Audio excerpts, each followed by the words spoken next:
প্রিয় শিক্ষার্থীবৃন্দ, আসসালামু আলাইকুম। ধারাবাহিক অনলাইন ক্লাসে অন্যদিনের মতোই তোমাদেরকে স্বাগত জানাচ্ছি।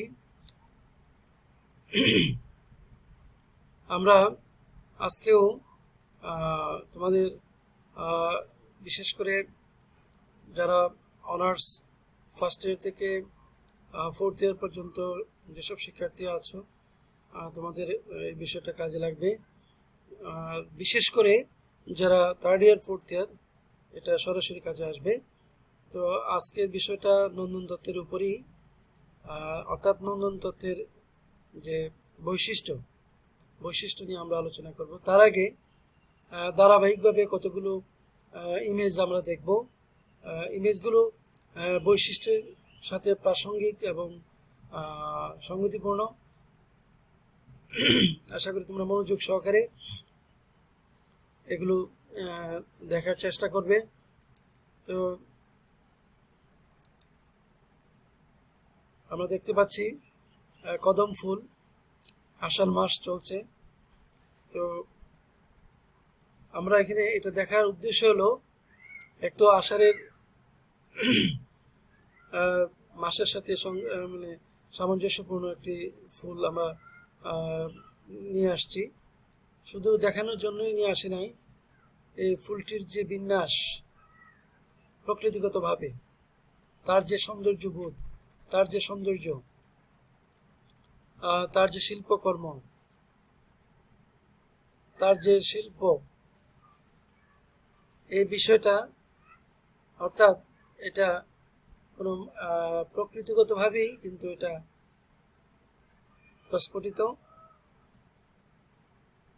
এটা কোনো মানুষের আঁকা নয়, অর্থাৎ অঙ্কন করা নয়, কোনো তুলিতে আঁকা নয়, এটা প্রকৃতিগতভাবেই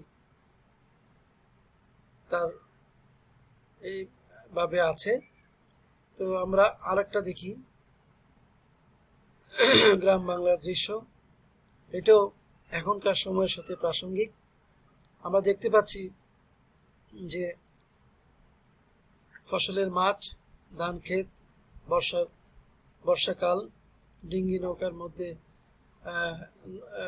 নিয়ে একজন মানুষ হয়তো কিছু একটা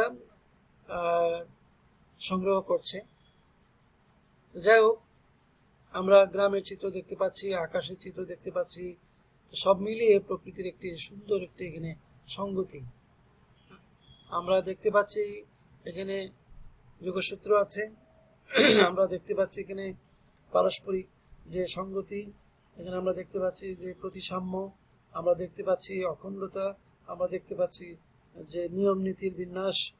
সব মিলিয়ে আমরা যে বৈশিষ্ট্যের দিকে আগাচ্ছি সেটা এখানে প্রতিফলিত আছে।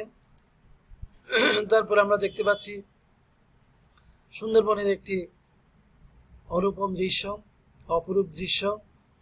প্রকৃতি কিভাবে, একটু খেয়াল করো, যে সুন্দরভাবে সাজিয়ে দিয়েছে।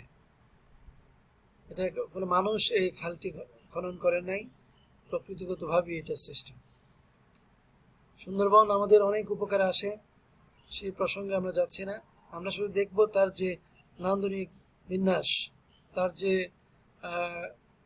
প্রকৃতিগতভাবে যে সে যে এতটা সুবিন্যস্ত, সেই দিকটা শুধু আমরা, তার সুন্দরের দিকটা শুধু আমরা বিবেচনা করব। আমরা তারপরে দেখি গ্রামের আরেকটি দৃশ্য, সরিষা ক্ষেত। চমৎকার দেখা যাচ্ছে। লোকজন এই দৃশ্যের সাথে নিজেকে স্মৃতি ধরে রাখার জন্য বিভিন্ন লোকজন আমরা দেখতে পাচ্ছি ছবি তুলছে প্রকৃতির সাথে। আমরা এখানে মূলত নিচ্ছি যে দৃশ্যটার সৌন্দর্যটা, সুন্দর বিষয়টা। আমরা আবার দেখি যে বাংলাদেশের সবচেয়ে বড় সমুদ্র সৈকত কক্সবাজার, সাগরের দৃশ্য। আমরা দেখতে পাচ্ছি দৃশ্যটি লোভনীয়, খুবই সুন্দর। এই দৃশ্যটি কোনো মানুষের দ্বারা তৈরি নয়, মহান সৃষ্টিকর্তা অত্যন্ত সুনিপুণভাবে তার শিল্পকর্ম, তার যে পরিকল্পনা, তার যে শিল্প চিন্তা, এভাবে তিনি পৃথিবীকে, মহাজগৎকে তৈরি করেছেন। আমরা দেখতে পাচ্ছি কি সুন্দর একটি দৃশ্য। দৃশ্যটি হচ্ছে এই পৃথিবীর খুব কাছের আমাদের দৃশ্যটি, সেটি হচ্ছে ভারতের কাশ্মীর প্রদেশের একটি দৃশ্য। অত্যন্ত সুন্দরভাবে, নিপুণভাবে প্রকৃতি তার নিজেকে আপন মহিমায় উদ্ভাসিত করে রেখেছে। আমরা আরেকটা দৃশ্য দেখি সুইজারল্যান্ডের, আগে এই দৃশ্যটি, তারপরে আমরা আরেকটি দৃশ্য দেখছি, এটা হচ্ছে aesthetic view of architecture, modern architecture. এরকম অসংখ্য নান্দনিক ভবন রয়েছে পৃথিবীব্যাপী, অনেক উল্লেখ করা, অনেক আনা যাবে। যাই হোক, এই যে এটা আরেকটি নান্দনিক বিল্ডিং, দৃষ্টিনন্দন, শিল্প শৈলী সম্পন্ন। এই হচ্ছে আমরা ইমেজের মাধ্যমে দেখলাম যে দেশ বিদেশের যে কৃত্রিম এবং প্রাকৃতিক উভয়ের যে নান্দনিক যে প্রকাশ, এটা আমরা এতক্ষণ দেখলাম। এখন আমরা এমন একটা স্লাইড দেখছি যে একটা প্রশ্ন করা হচ্ছে যে why do we close our eyes when we pray, cry, kiss or dream? Because, কারণ হচ্ছে দ্য মোস্ট বিউটিফুল থিংস, সবচেয়ে সুন্দরতম যে বিষয়টি ইন লাইফ, জীবনে, আর নট সিন, দেখা হয়নি, বাট ফেল্ট, অনুভব করা হয়েছে, অনলি বাই হার্ট, শুধু কিসের মাধ্যমে? অন্তর দিয়ে, হৃদয় দিয়ে। তো শিক্ষার্থী বন্ধুরা, আসলে সুন্দর বিষয়টি হৃদয়ের ব্যাপার, অন্তরের ব্যাপার। এবার আমরা চলে আসছি তোমাদের যে বিষয়টি বলছিলাম, নন্দন দত্তের যে বৈশিষ্ট্য। এখানে একটু খেয়াল করো, 7টি বৈশিষ্ট্য আমি তালিকাবদ্ধ করেছি। তোমরা এই 7টি বিষয় একটু একটু আলোচনা করবে। পারস্পরিক সঙ্গতি বলতে আমি এখানে বোঝাতে, যে আমরা যে ইমেজগুলো দেখেছি, এখানে আমরা কখনো দেখেছি যে যেগুলো প্রাকৃতিক, এখানে সৃষ্টিকর্তা এবং ওনার যে পরিকল্পনা, এর মধ্যে একটা সঙ্গতি আছে। অর্থাৎ আমরা যদি সৃষ্টিকর্তাকে শিল্পী হিসেবে মনে করি এবং শিল্পীর চিন্তা, এবং এই দুটোর মধ্যে একটি সঙ্গতি আছে। অর্থাৎ এই দুটো সঙ্গতির মাধ্যমেই অনেকগুলো ক্ষুদ্র ক্ষুদ্র অংশের, ক্ষুদ্র ক্ষুদ্র রূপের সমষ্টি মানে সৃষ্টিকর্তার মনে একটি অখণ্ড সৌন্দর্যবোধ সৃষ্টি হয়েছে। সেটা হতে পারে, আমি বলছি যে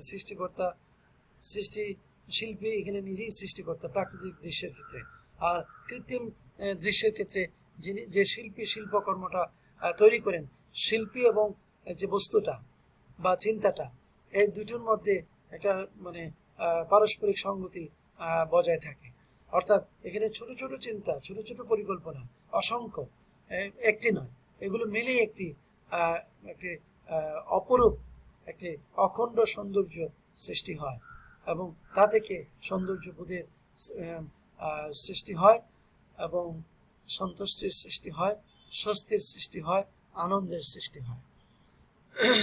তো এই কথাগুলো লিখতে হবে শিক্ষার্থী বন্ধুরা।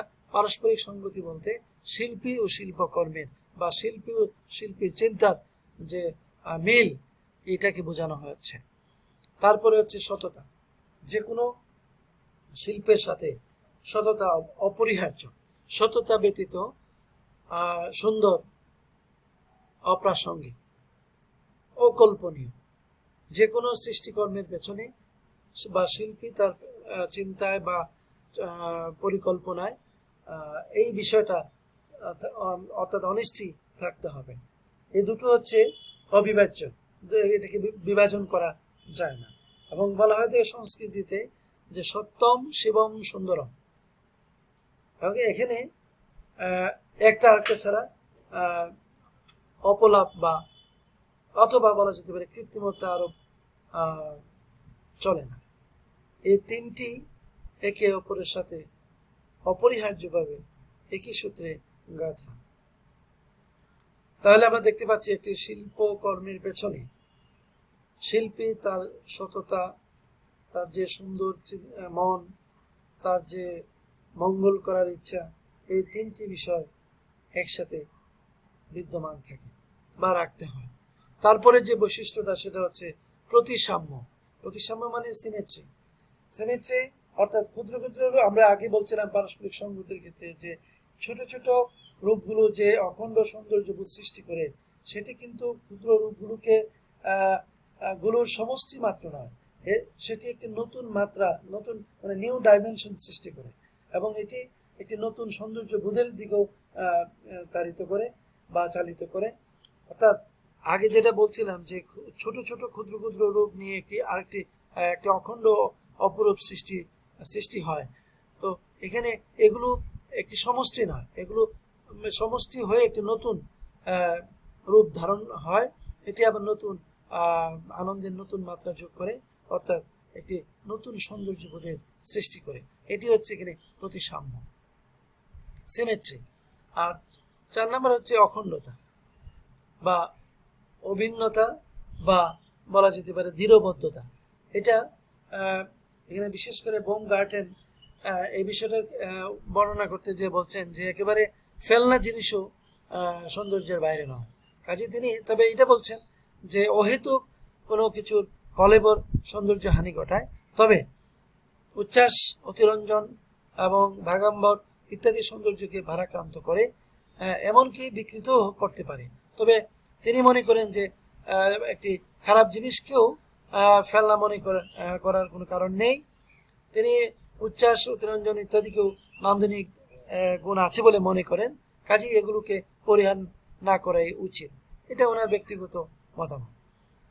তো যাই হোক, অখণ্ডতাও একটা, যেহেতু এই ক্ষুদ্র ক্ষুদ্র বিষয় নিয়ে একটি অভিন্ন অখণ্ড জিনিস তৈরি করে, কোনো নির্দিষ্ট বিষয় এই শিল্পকর্মে থাকে না, কাজে অখণ্ডতাও একটি গুরুত্বপূর্ণ বৈশিষ্ট্য।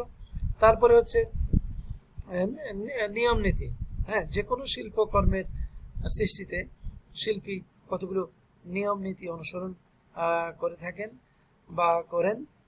এটা বিশেষ করে কৃত্রিম ক্ষেত্রে এটা প্রযোজ্য। প্রাকৃতিক ক্ষেত্রে এটা সৃষ্টিকর্তা একটি নিশ্চয়ই এই ধরনের একটি ভারসাম্যপূর্ণ নীতি অনুসরণ করেই কিন্তু এটা করে থাকেন আমাদের বিশ্বাস। আর কৃত্রিম ক্ষেত্রে আমরা দেখি যে যে কোনো শিল্পী, যে কোনো দেশের, যে কোনো পরিমণ্ডলে যে সৃষ্টি তৈরি করেন বা উপহার দেন বা তৈরি করেন, সেখানে কতগুলো নিয়ম নীতি অনুসরণ করে থাকেন। আর এবং এটা শুধু নিয়ম নীতি অনুসরণ করেন না, সেক্ষেত্রে আমরা লক্ষ্য করি যে এখানে চিন্তা ও বস্তু এই দুটোর মধ্যে একটি সংযুক্তি, এবং শিল্পের যে ব্যাকরণ, শিল্পের যে মেজাজ, যে বিন্যাস, যে প্রবণতা, যে বন্দোবস্ত, এগুলো কিন্তু বিদ্যমান থাকে। অর্থাৎ তিনি কি চান, কিভাবে ফুটাতে চান, কিভাবে ফোকাস করতে চান একজন শিল্পী একটা বিষয়কে, একটা বস্তুকে, একটা ধারণাকে, একটা ব্যক্তিকে, এটা হচ্ছে একান্তই তার নিজের ব্যাপার। অর্থাৎ এখানে বিন্যাস বলতে ডিসপোজিশনটা, অর্ডার এন্ড ডিসপোজিশন বলা হচ্ছে।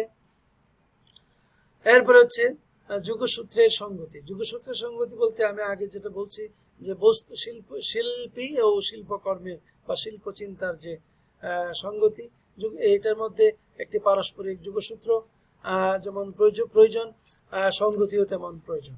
এখানে আমরা লক্ষ্য করছি যে শিল্পী এবং কর্মের মধ্যে, কবি এবং কাব্যের মাঝে সৃষ্টির সংযুক্তি তৈরি করে, এবং চিত্রকর এবং চিত্রের মাঝে একটা সংগতি থাকতে হবে। অর্থাৎ 3টা বিষয় আমি এখানে উল্লেখ করেছি। যেমন আমরা নৃত্য শিল্পীর সাথে নৃত্যের সংগতি থাকতে হবে, অর্থাৎ যোগসূত্র থাকতে হবে। কবি তার কবিতার সাথে যোগসূত্র থাকতে হবে, এবং একজন যে চিত্রকর, চিত্রের সাথে তার যোগসূত্র থাকতে হবে।